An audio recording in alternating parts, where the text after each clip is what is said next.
Boa noite a todos, sejam bem-vindos a mais um direto, este dedicado a um assunto mais de foro económico, propriamente, e ao mesmo tempo política, naturalmente política externa, e que prende-se com algo que tem levado, naturalmente, várias pessoas, sobretudo no Ocidente, a colocarem em causa a situação que se está a verificar na Rússia com a questão relacionada com o rublo. Portanto, o quadro neste momento é o seguinte: a moeda russa, o rublo, tem caído ao longo de toda a semana. A taxa e a paridade em relação ao dólar americano caiu para o equivalente a 94 rublos na quinta-feira, enquanto que em relação ao euro atingiu 1 euro, equivaleria a cerca de 102 rublos. E, para todos os efeitos, esta acaba por ser a cotação mais fraca do rublo que acaba por ter desde meados de março de 2022. Portanto, há já cerca de 16 meses, 15, 16 meses que o rublo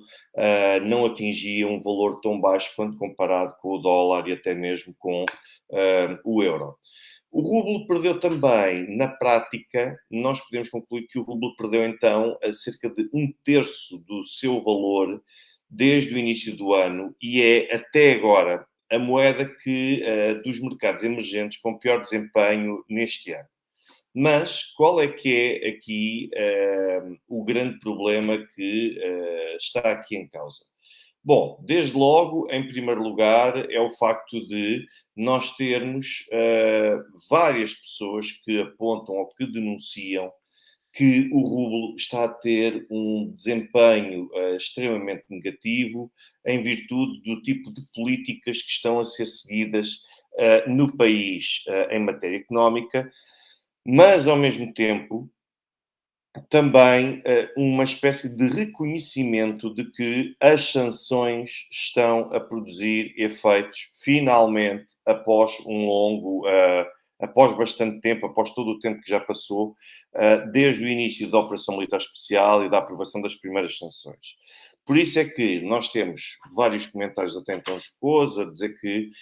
um rublo agora já equivale a um cêntimo de euro, no sentido de dizer finalmente conseguiram atingir a paridade, mas ponto número um, será que o valor do rublo é o essencial neste momento para a sobrevivência da economia russa? Será que é assim tão importante? E, por outro lado, será que este valor é de admitir que o sistema financeiro russo acabará por colapsar e isso significará uma vitória da política de sanções que têm sido aplicadas à Rússia? Bom, aquilo que nós temos de começar por avaliar é, desde logo, nós temos de começar por considerar que a flutuação da moeda russa era algo que já era esperado e era algo que já estava para ser aplicado, incluindo na medida da desvalorização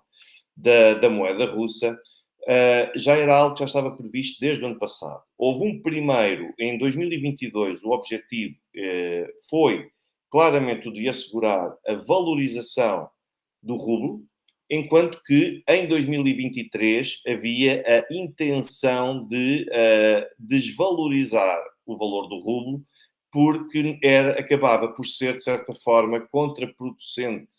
para a política interna russa e mesmo para a política económica russa, que o rublo continuasse, de certa forma, a valorizar. Eu não sei se recordam, mas em novembro passado eu tive aqui uma entrevista com Igor Yushkov, que é um conselheiro económico de Vladimir Putin, que concedeu esta entrevista que eu publiquei aqui, tem legendas em português, ela está disponível ainda. Vocês conseguem recuperar essa entrevista ainda no meu canal, porque ela está permanente e é uma forma de conseguir ajudar a compreender a estratégia bancária russa para um período sensível como este. E eu recordo que já nessa conversa, Igor Yushkov assumia aquilo que eu tinha dito. Ou seja, aquilo que eu tinha dito aqui há instantes. No sentido de que os russos vão investir e vão apostar numa desvalorização do dólar, do rublo, face ao dólar e face ao euro para o ano de 2023, o que se estima que o valor ideal, vai haver flutuações, mas que o valor ideal será andar em torno de um dólar ou um euro andarem entre os 80 e os 85 rublos. Agora, a partir do momento em que há flutuações, isto significa que nós vamos ter taxas que depois vão andar em torno de um dólar ou um euro, equivalerem a 70, 60 e poucos rublos, e depois também vamos ter margens superiores. Portanto, isto já era projetado pelo Banco Central da Rússia, de que seria algo que os russos fariam questão de acontecer. E que teria exatamente de acontecer porque era uma forma de. Eu até tenho de recordar que existe uma teoria do pensamento económico russo que sugere que a desvalorização do rublo acaba por ser boa para as autoridades financeiras e políticas,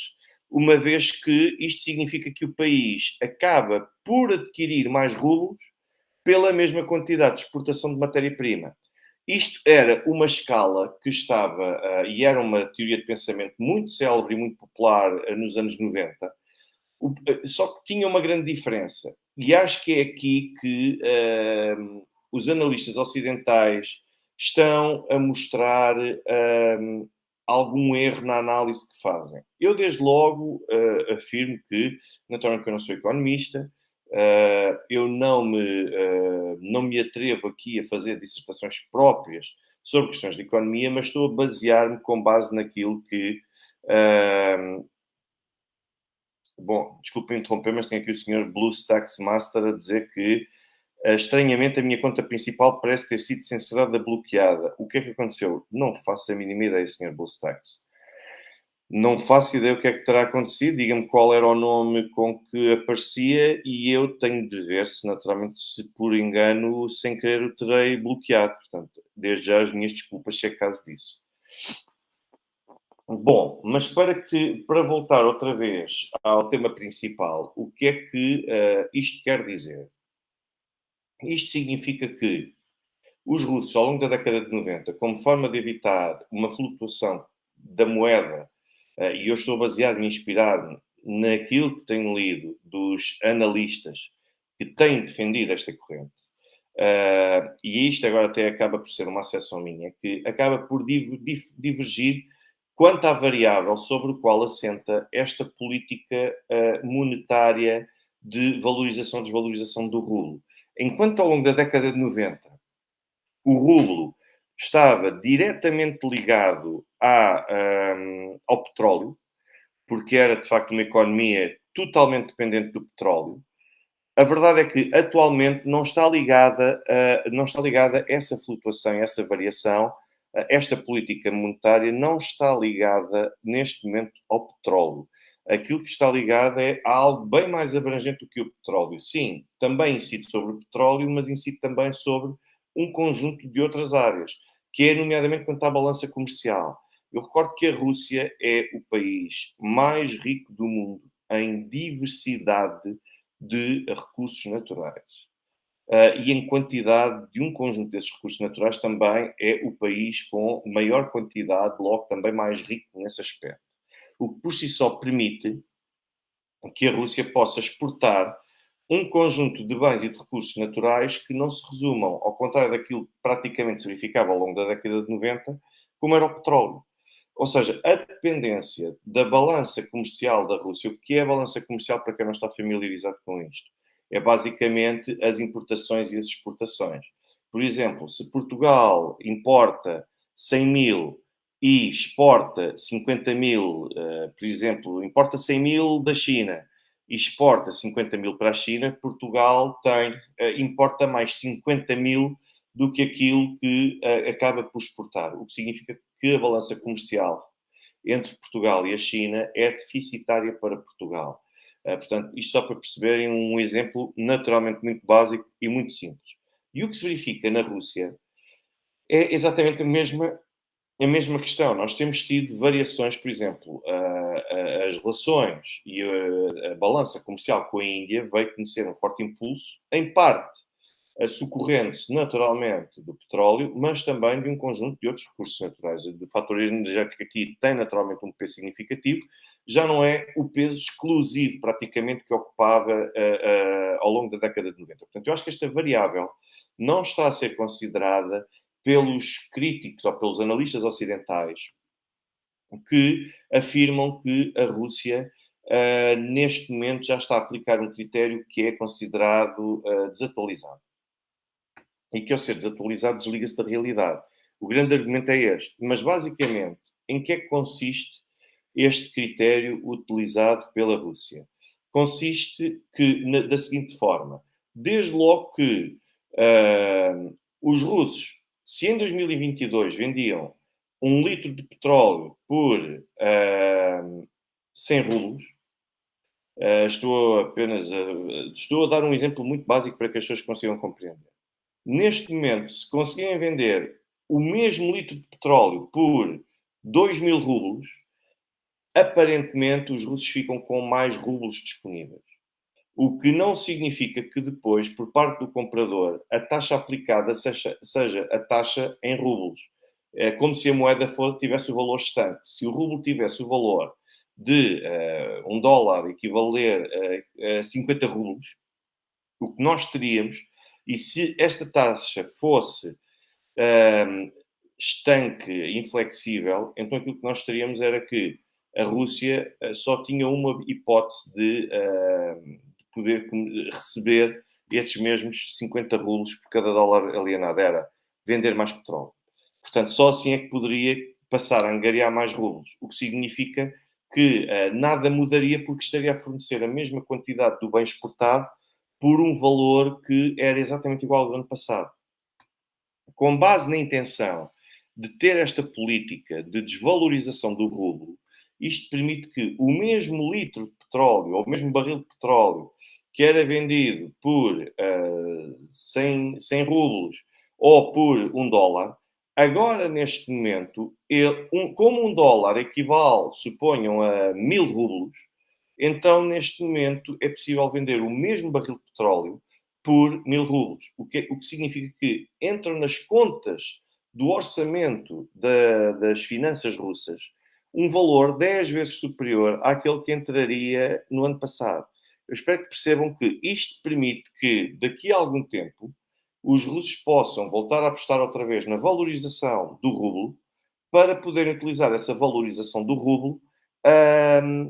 em outro tipo de gastos junto do comércio e do mercado internacional. Eu sei que isto parece muito complexo, isto parece até estranho, mas a verdade é que funcionou em 2022,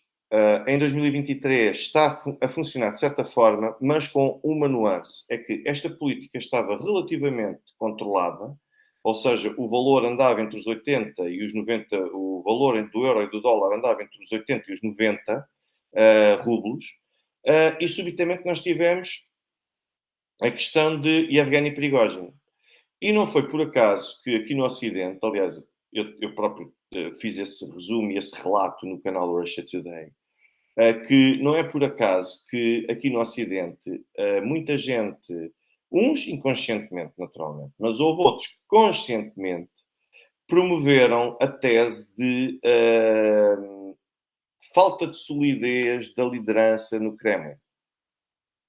Falta de liderança, instabilidade política, ou seja, são tudo termos e chavões que são lançados para o exterior na esperança de que possam influenciar os mercados. Nós notamos isso até aqui em Portugal, com questões relacionadas com a Bolsa, com o mercado das ações. Nós percebemos que certas notícias, e por algum motivo isso configura crime em determinados aspectos, em determinadas circunstâncias, no sentido de que publicar ou lançar certas notícias com a mera intenção de poder inflacionar os mercados ou de influenciar os mercados, isso por si só pode configurar crime de especulação dos mercados. Portanto, não é por acaso que isso existe em Portugal, existirá também no exterior. A grande diferença é que aqui no Ocidente pode-se fazer o que se quiser e não se fazer uma análise séria daquilo que está em causa relativamente à Rússia, que todas as oportunidades serão bem-vindas por parte desse tipo de especuladores para conseguirem influenciar no sentido de desvalorizar a moeda russa ao ponto de conseguirem fazer com que ela consiga ultrapassar aquilo que seriam as expectativas das autoridades russas. Para quê? Para causar ainda mais instabilidade e ao causar instabilidade também quanto ao valor do rublo, a esperança é conseguir também causar instabilidade social e com essa instabilidade social continuarem a afetar a estabilidade da moeda. Ou seja, isto é um pouco uma pescadinha de rabo na boca que acaba por funcionar sempre da mesma forma, com o objetivo, claro, de conseguir criar condições para que a liderança russa seja dificultada ao máximo. Mas a verdade é que esta flutuação, a partir do momento em que houve aquele ensaio de Evgeny Prigozhin com o grupo Wagner de 24 de junho, a verdade é que isto afetou significativamente esta relativa estabilidade que estava a ser conseguida pelas autoridades bancárias russas, pelo regulador, e terá sido esse o gatilho que provocou a atual fraqueza do rublo. Este alegado golpe de curta duração, aqui continuo a insistir que é um golpe, não foi na verdade bem um golpe, mas conseguiu ser capitalizado e trabalhado dessa forma por parte do líder do grupo Wagner, significou na prática que as pessoas começaram novamente a considerar o risco de instabilidade política interna no valor do rublo. Aliás, não será por acaso que, pela primeira vez desde as manifestações e os protestos de oposição de 2011 e 2012, a política interna acabou por ter impacto e influência direta nas fortes flutuações do preço do rublo, o que por si só já é bastante revelador do quão estável é o poder político russo e a liderança russa e o quão estável também é o contrato social, digamos assim, aqui entre ali o poder político e também o povo, no sentido de serem precisos passar mais de 10 anos para conseguir que um novo incidente no plano interno viesse a afetar a estabilidade e a valorização ou não do rublo. Portanto, isto é para vocês conseguirem perceber, basicamente, o que é que aqui está em causa. E depois, ainda há pouco, por acaso, estava aqui a falar com a senhora Yulia Mega, que dá sempre, também trocamos impressões aqui no meu canal do Telegram, que eu aproveito e posso desde já partilhar para quem tiver esse interesse, eu vou partilhar. E eu estava a falar com a senhora Yulia Mega exatamente sobre isso. E a senhora Yulia Mega estava a sugerir, e com toda a razão, que no dia 24 de junho, quando Yevgeny Prigozhin lançou aquela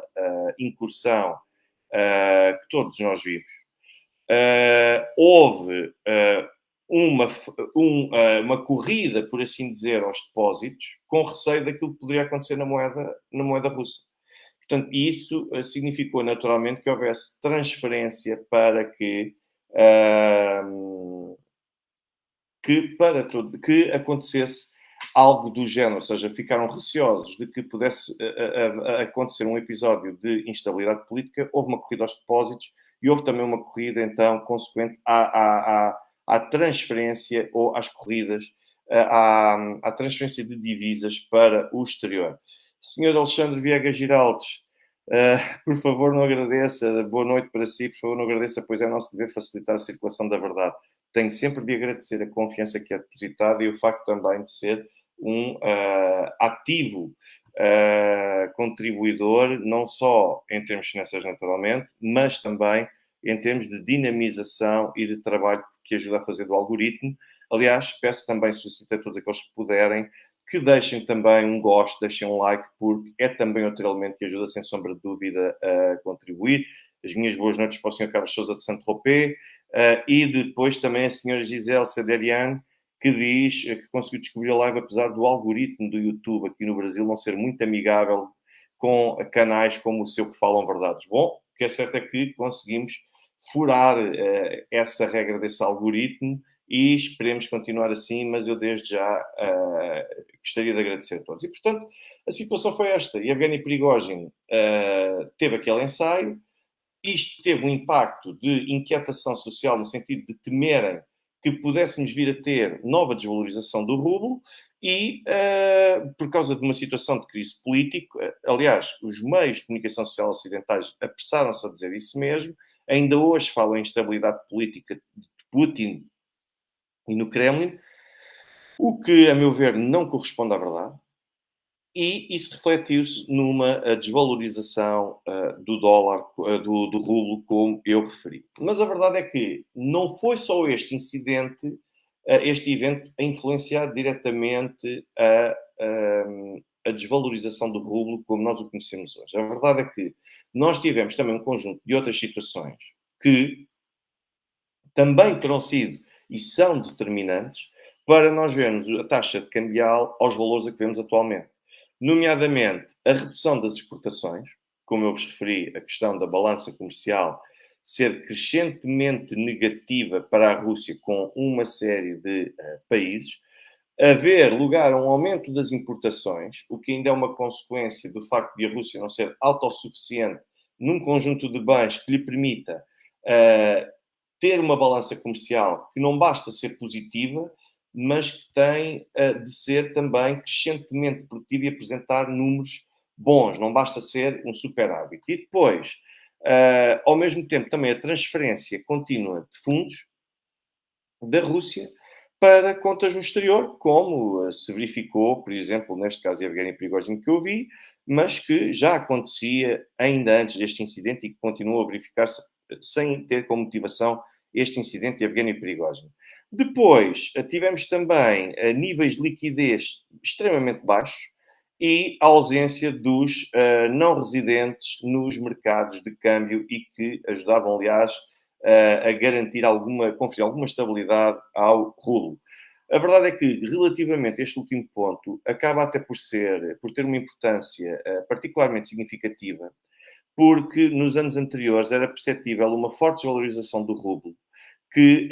terá atraído os não residentes que procuravam capitalizar as diferenças entre as taxas de juro e as taxas de câmbio. E hoje acreditam, para todos os efeitos, muitos analistas ocidentais, eu não estou a dizer que é bem ou mal, mas que acreditam muitos analistas ocidentais, que estes não residentes já não estão mais aqui presentes e as sanções ocidentais, o isolamento da Rússia e o conflito na Ucrânia acabam por ter como significado que esses não residentes dificilmente ou é extremamente improvável que voltem outra vez a ter algum tipo de participação. E, portanto, como resultado disto tudo, nós temos a taxa de câmbio do rublo que torna-se cada vez mais dependente da balança comercial da Rússia. E depois, como a governadora do Banco Central, eu não sei se vocês ouviram, a senhora Elvira Nabiulina, a meu ver, eu volto a dizer, a senhora é simplesmente um gênio da economia. Eu acho que um dia, até aqui no Ocidente, se alguém não está a estudar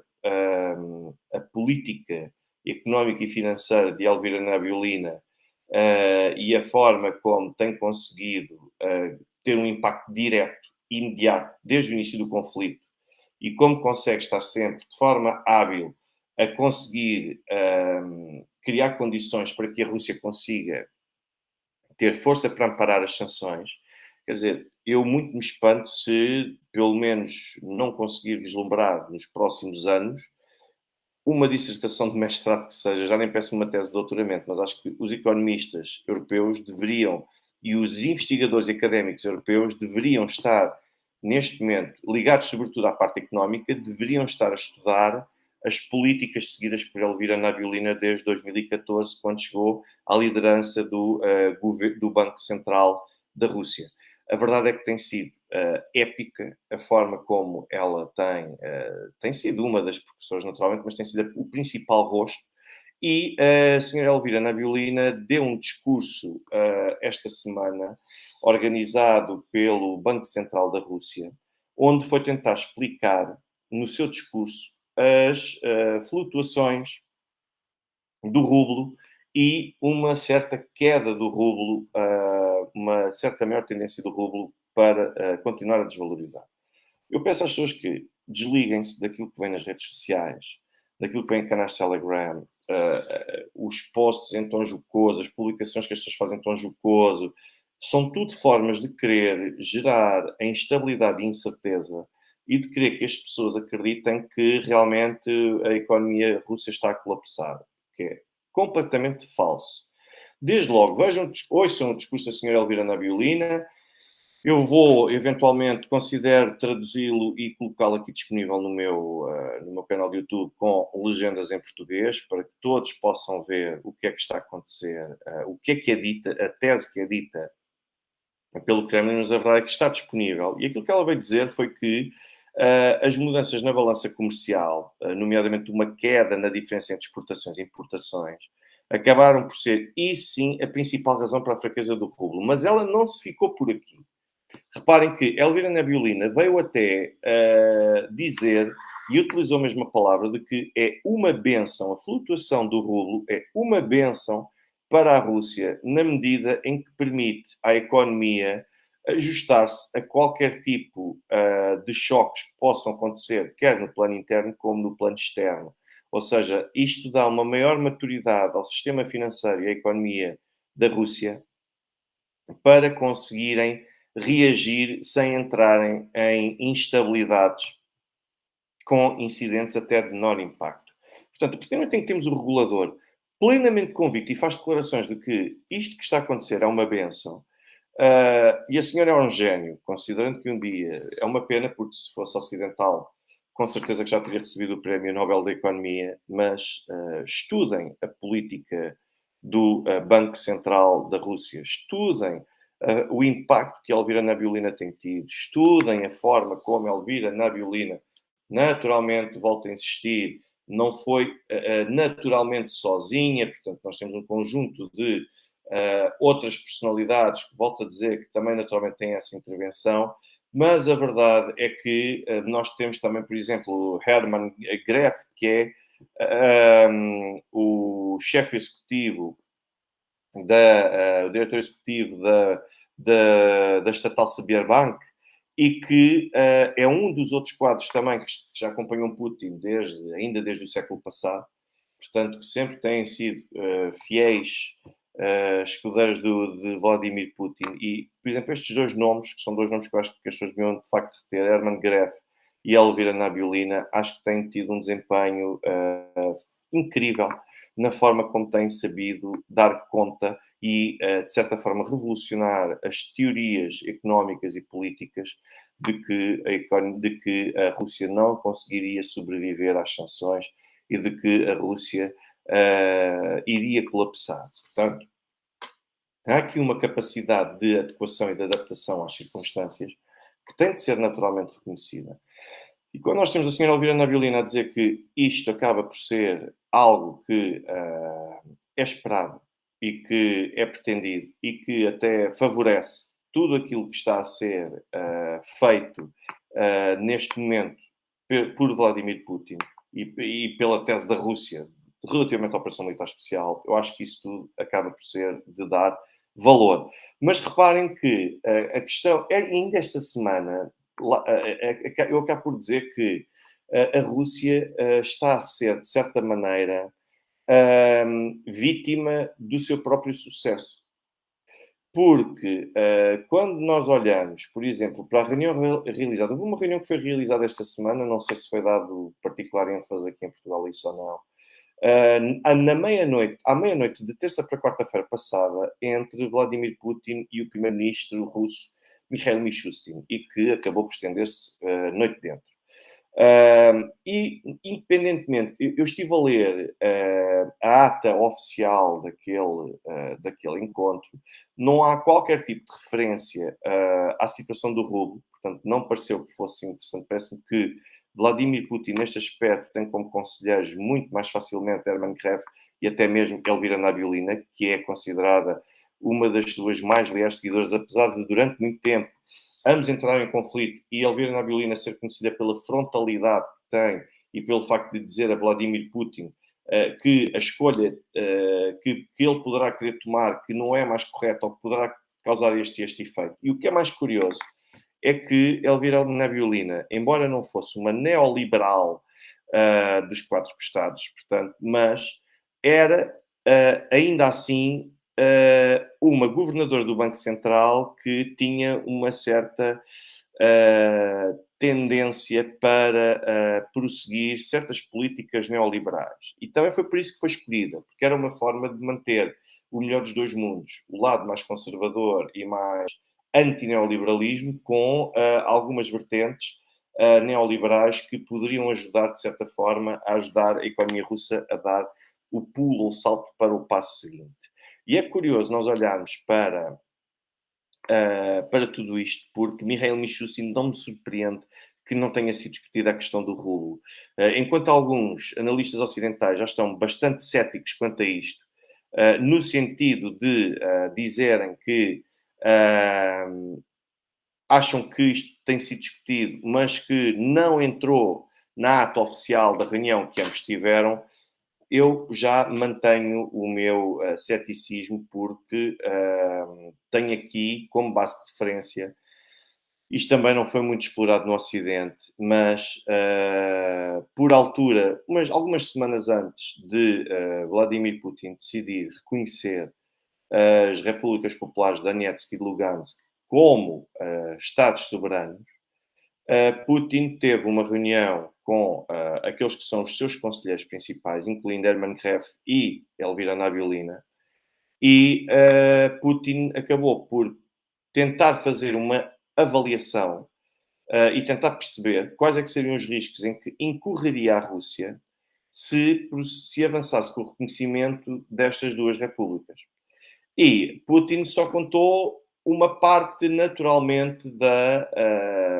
história. Porquê? Porque Putin estava a avançar ainda com cenários. Putin não estava a dizer que iria reconhecer, mas estava a admitir essa possibilidade em função da crescente beligerância que os povos de Donetsk e de Lugansk estavam a ser alvo por parte das Forças Armadas Russas, por causa de se perspectivar que iria haver lugar a uma condução de uma ofensiva por parte das Forças Armadas ucranianas, com o apoio da NATO, e isto leva um decisor político a criar cenários. E a partir do momento em que colocam os vários cenários em cima da mesa, pelo menos é suposto ser isto que os decisores políticos devem fazer, não é seguir a cartilhas cegas de alguém que seja superior a eles, é, e sim, admitirem vários cenários, várias hipóteses e tentarem perceber qual é que é a melhor decisão que podem tomar e com qual é que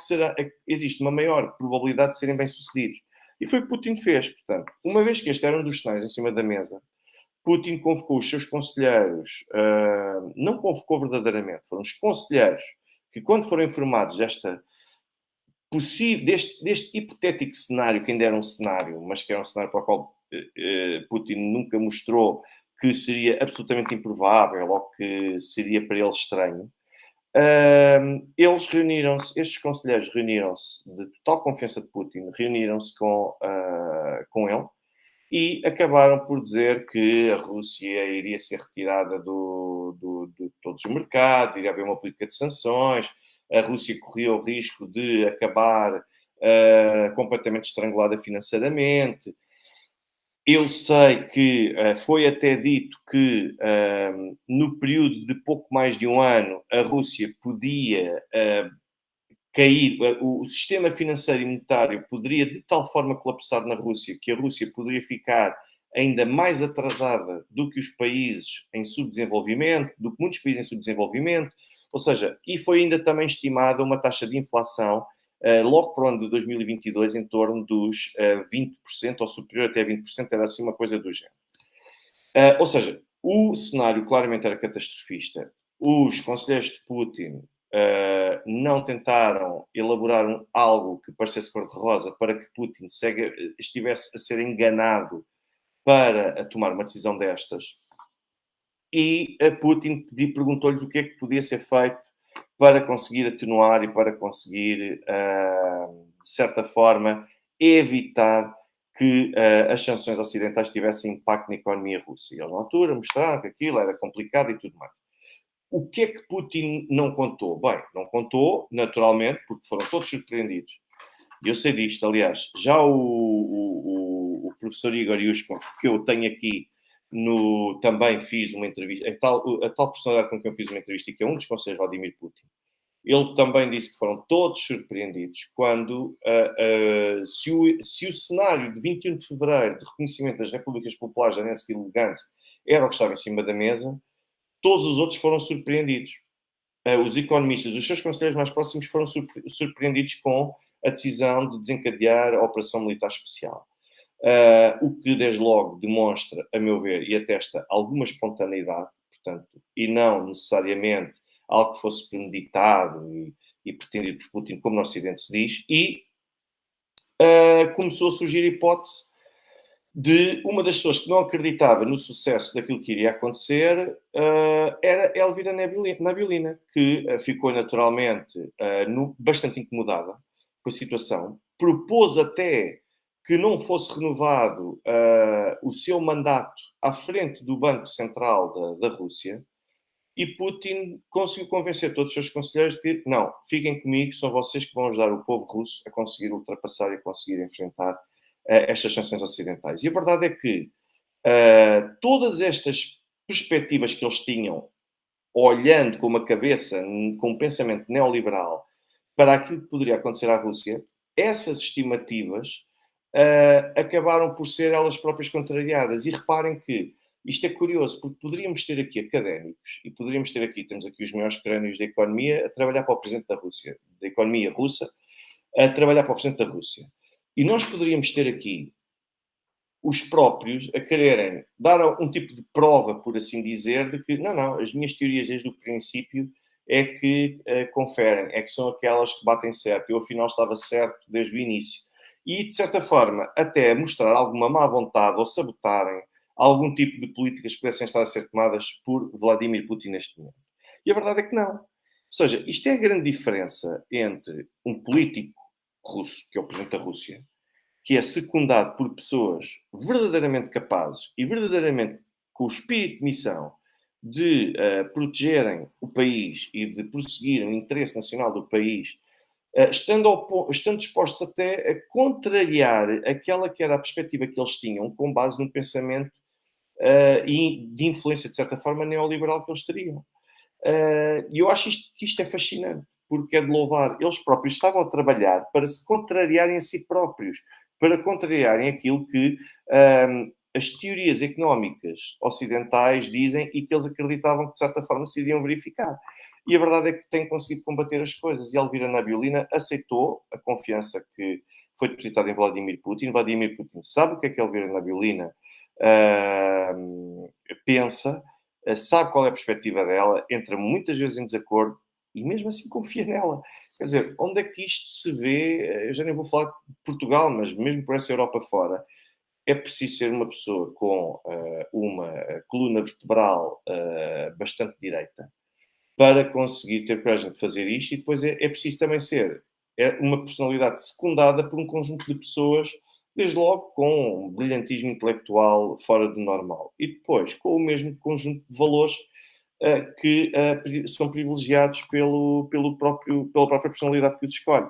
E a verdade é que isto aconteceu, este cenário, isto que eu estou a dizer, aconteceu, verificou-se, e até hoje continua a pertencer ao núcleo duro de Vladimir Putin. Portanto, isto é uma parte da história que eu não sei se alguém terá conhecimento ou não. Eu tive conhecimento dela, naturalmente, e estou aqui a partilhá-la convosco, porque também acaba por não ser propriamente segredo. Mas aquilo que foi destacado pelo próprio Mikhail Mishustin naquela reunião com Vladimir Putin na madrugada de terça para quarta-feira, foi um pouco o sucesso da Rússia, e por mais paradoxal que isto possa parecer, é esse sucesso económico da política seguida pelo governo russo que foi apresentado a Putin e que constituem, para todos os efeitos, ainda mais uma das fortes razões para contribuir para a queda do rublo. E eu aqui acabo por destacar, desde logo, os seguintes indicadores que eu vou passar aqui a ver para vos dizer, porque não sei naturalmente todos de cor. Ora bem, as pequenas e médias empresas criadas em 2023 foram em número bastante superior ao esperado. o governo tinha apontado que no início de 2023 seriam criadas pelo menos 1.062 pequenas e médias empresas e os números oficiais já vêm declarar 1.453 PMEs registadas. O crescimento económico médio em 5 meses foi de 0,6%. E só no mês de maio o crescimento económico da Rússia foi de 5,4%. Ou seja, estamos a ver uma taxa fantástica, espetacular. Depois, a estimativa de crescimento feita por Mikhail Mishustin é que até ao final do ano, e que no final do ano se termine com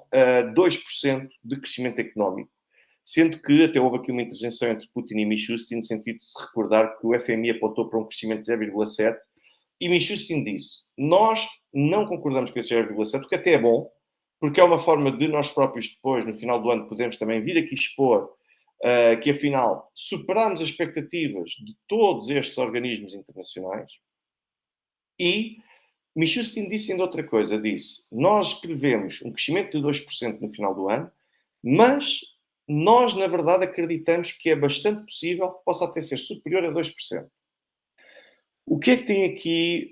forte peso? É, desde logo, a indústria. O que é que significa esse forte peso da indústria? A indústria é um setor vital. Eu sei que nós em Portugal já não sabemos o que isso é, porque a indústria em Portugal é uma miragem. Ainda hoje se fala na reindustrialização do país. Bom, parece que a Rússia, pelo menos, que são os tais povos atrasados e os povos bárbaros, e onde aquilo é uma anarquia económica e tudo mais, parece que, pelos vistos, esses conseguiram perceber que a indústria permite-lhes ainda garantir também a sua autossuficiência de um conjunto, face ao exterior, de um conjunto de bens. E depois, em julho, relativamente à inflação, Mikhail Mishustin disse que na transição dos meses de junho para julho, a inflação estava situada nos 3,4% e o governo espera que até ao final do ano que não ultrapasse os 5%. Vamos ver se estes indicadores, de facto, e se estas perspectivas estão corretas ou não. Depois, houve um aumento salarial médio de 2,7%, existindo alguns setores em que até atingiu os 4 e qualquer coisa por cento. Ainda, no seguimento do mesmo, continua a haver a substituição das importações, ou seja, há a possibilidade de se reduzir as importações, sendo que o retalho e a construção continuam a crescer.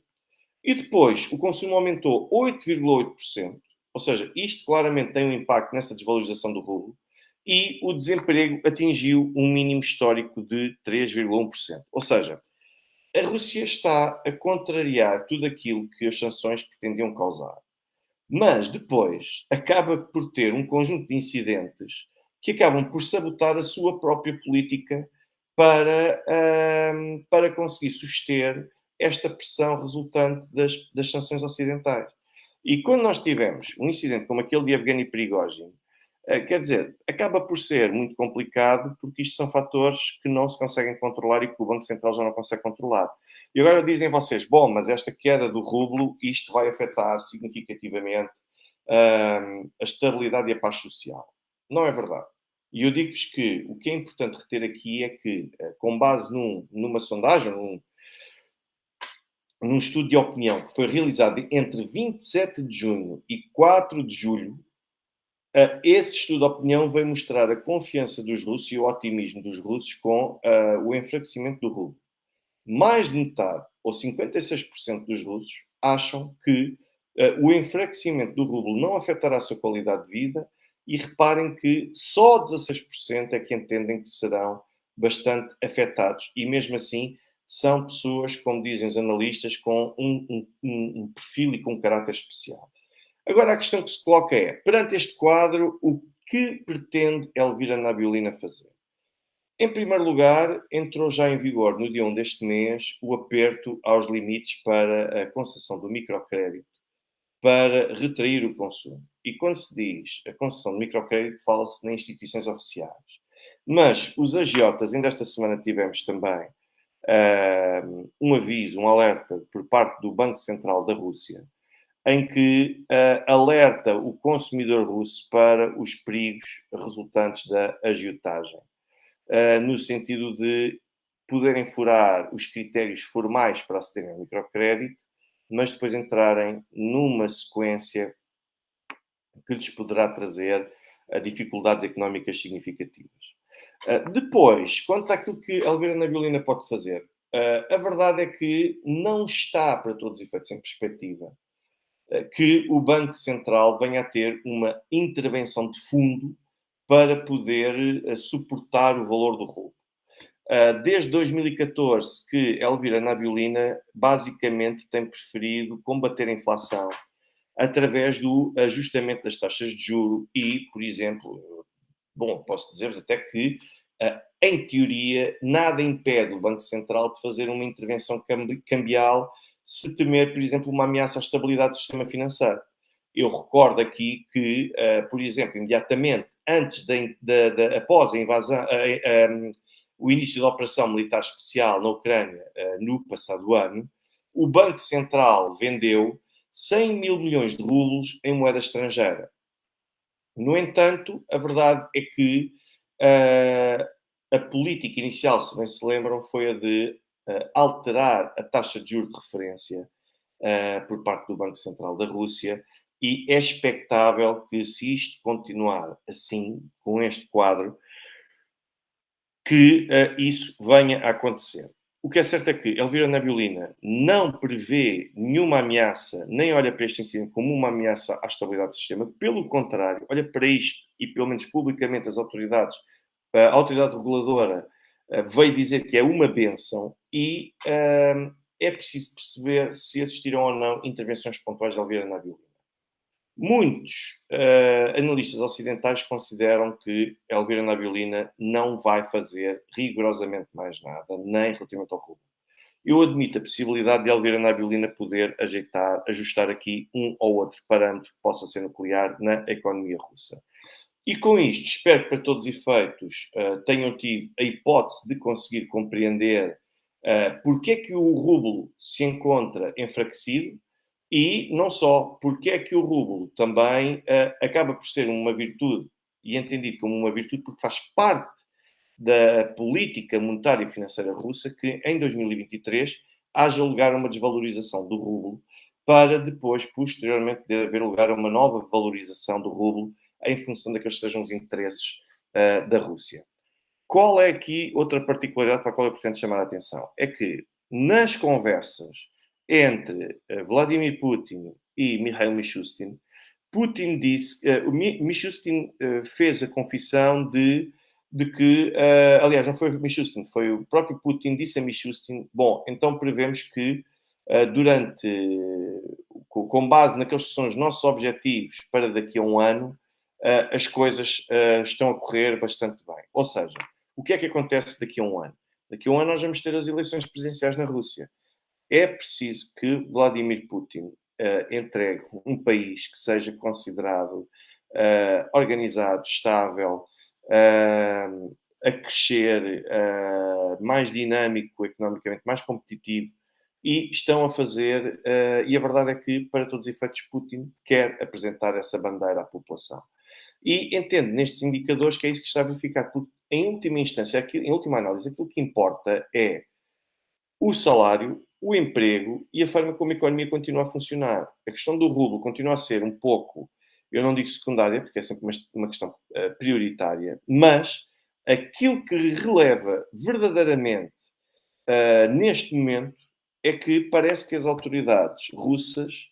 incluindo a senhora Elvira Nabiolina, já estão todas com a cabeça no próximo mês de agosto, quando será realizada a Cimeira dos BRICS, e em que é muito provável que possa vir a ser anunciada a nova moeda dos BRICS. Eu já anunciei esta moeda dos BRICS, e vocês podem ver que eu tenho aqui no meu Twitter, vão procurar os meus tweets de a última quinzena de março de 2022, em que eu recebi a informação de que esta moeda dos BRICS iria ser lançada, mas estava prevista para ser lançada no dia 1 de abril de 2022. E, naturalmente, que eu fui partilhar este tipo de conhecimento. Como a 1 de abril nada se verificou, porque houve a necessidade e a obrigação de ajustar e proceder a uma maior harmonização dos critérios por parte de todos os elementos dos BRICS e esperar que outros países também pudessem aderir, para que essa moeda pudesse ser uma moeda estável, forte, competitiva. Foi adiado um ano e qualquer coisa, mas podem procurar no meu Twitter que já há mais de um ano que eu tinha recebido essa informação e que tinha partilhado com as pessoas de que estava na calha essa moeda dos BRICS e que iria ser anunciada, foi adiada, mas parece-me que Elvira Nabiulina, Mikhail Mishustin, Vladimir Putin, também o Sr. Herman Gref, e um conjunto de outros consultores de Vladimir Putin, parece-me que já estão um pouco a pensar na forma como essa moeda poderá ou não ser utilizada e poderá ter impacto direto no valor do rublo. Portanto, isto é basicamente aquilo que eu vos pretendia trazer hoje. Eu não me pretendo alongar muito mais, mas tinha de enquadrar e tinha de explicar tudo o que está aqui em causa para, e que assegura, ou que pelo menos justifica, a desvalorização do rublo e o porquê que as autoridades olham para isto, as autoridades russas olham para isto com bons olhos. Esqueçam os memes, esqueçam os tweets jocosos, esqueçam os comentários de quem não faz a mínima ideia do que está a dizer, de quem nem sequer acompanha aquilo que as autoridades russas estão a dizer. E, a meu ver, isso é logo o primeiro grande pecado de qualquer analista ou aspirante analista, que é o de ignorar as versões das várias partes envolvidas para conseguir compreender o que é que esteve por trás de uma determinada tomada de decisão e tentar perceber também se aquele impacto faz sentido. E ignorem também todas aquelas pessoas que já vivem num preconceito de que tudo o que está a acontecer aos russos é tudo negativo para eles,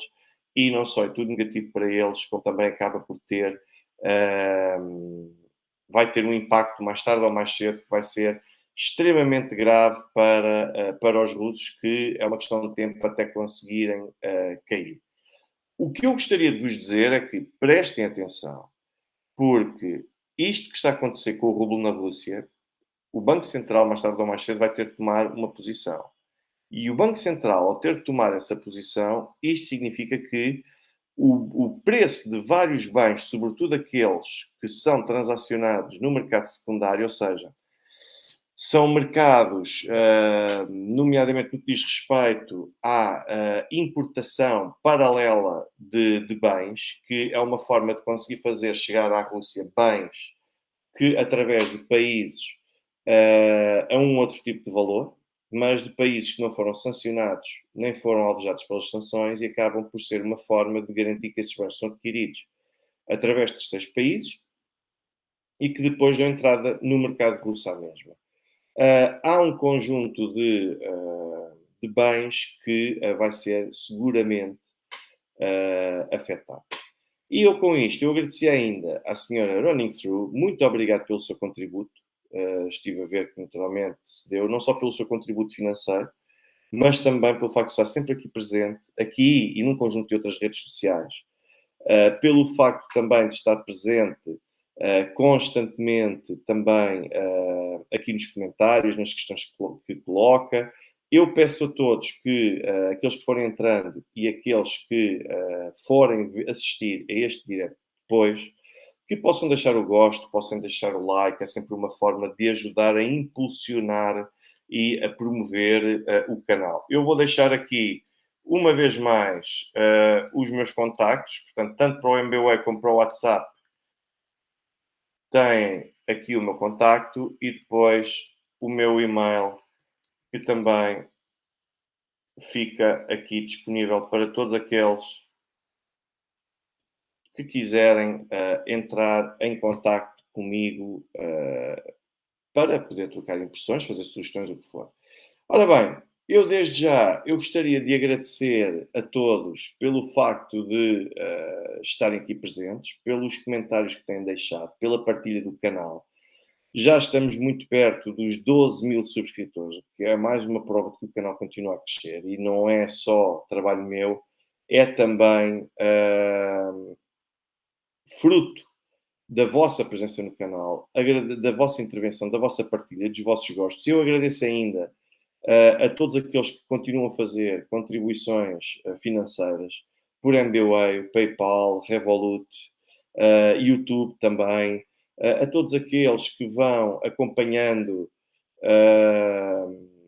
tudo aquilo que eu vou aqui colocando e que me seguem nas mais variadas redes sociais, vejam sempre o editar e lembrem-se que eu separo sempre este vídeo e divido sempre estes vídeos em capítulos para que quem quiser possa procurar, se tiver mais interesse, uma determinada matéria. Sim, senhor BlueStacks Master 1, mande, por favor, um e-mail para eu poder perceber o que é que aqui está, porque lamento, mas eu não tinha